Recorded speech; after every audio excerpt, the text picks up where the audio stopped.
좋은 아침입니다. 마이 모닝 밸런스 15일차 문을 엽니다. 멘탈의 연금술 중 벽에 부딪혔다는 것의 의미를 읽어드리도록 하겠습니다.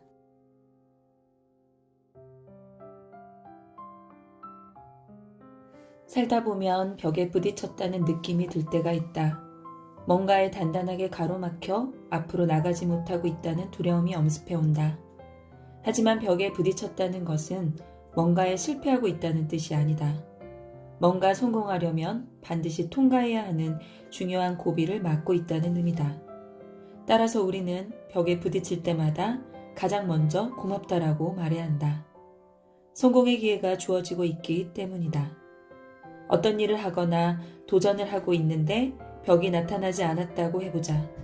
이는 아주 가벼운 아령으로 근육 운동을 하고 있는 것이나 마찬가지인 것이다. 벽에 부딪혔을 때는 좀 더 무거운 아령을 준비해야 한다.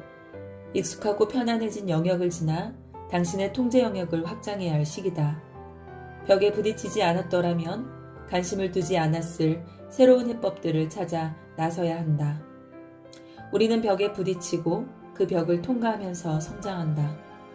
매일 뒷산만 오르는 자는 히말라야에 오를 수 있을 만큼 성장하지 못한다. 문제는 거기에서 그치지 않는다.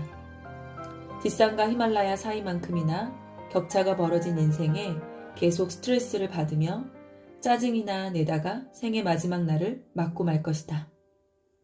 히말라야 등정이 꾸민 사람들은 수천 시간 동안 암벽을 오르는 연습을 한다. 수천 시간의 암벽 타기 연습이 없으면 히말라야는 글자 그대로 그림의 떡일 뿐이다. 혹자는 이렇게 반문한다. 그거야 그 사람들이 산에 가는 걸 너무나 좋아하니까 그 혹독한 연습을 기꺼이 하는 것이겠죠? 틀린 말은 아니다. 하지만 다음의 사실은 놓쳤다.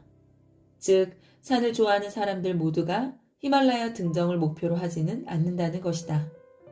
산에 오르는 것을 좋아하다 보니 계속 더 높은 산을 찾게 되었고, 그러다가 마침내 세계의 지붕까지 올라가 보겠노라 자신의 열정과 노력을 점점 확장시켜 나간 사람들이 있을 것이다. 반면에 산을 좋아하지만 그저 뒷산을 오르는 것에 충분히 만족하는 사람들도 존재할 것이다. 전자는 성공하는 사람들의 전형적인 패턴이다. 어느 순간 자신이 원하는 것이 무엇인지 알게 되었고 이를 최고의 수준까지 끌어올리려고 노력하는 사람들이다. 후자는 평범한 사람들의 전형적인 패턴이다. 자신이 감당할 수 있는 수준 내에서 원하는 것을 얻기 위해 살아간다. 전자의 삶도 후자의 삶도 모두 의미가 있다. 그런데 또 한 부류의 사람들이 있다. 그들은 후자의 삶을 살면서 전자의 삶을 동경한다. 벽을 오르지 않고 쳐다만 보는 사람에게 벽은 두려움과 압박, 분노, 짜증의 대상일 뿐이다. 이 책을 읽는 당신도 이런 삶을 살고 있는 것은 아닌가? 연금술사들은 말한다. 원하는 것을 얻으려면 그냥 원해서는 안 된다. 간절하게 원해야 한다. 통렬하게 원해야 한다.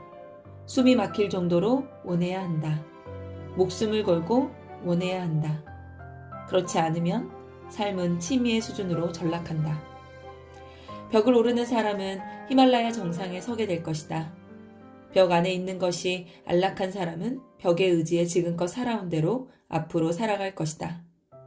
벽을 향해 고래고래 불평불만을 쏟아내는 사람은 평생 불평불만 속에서 살아갈 것이다.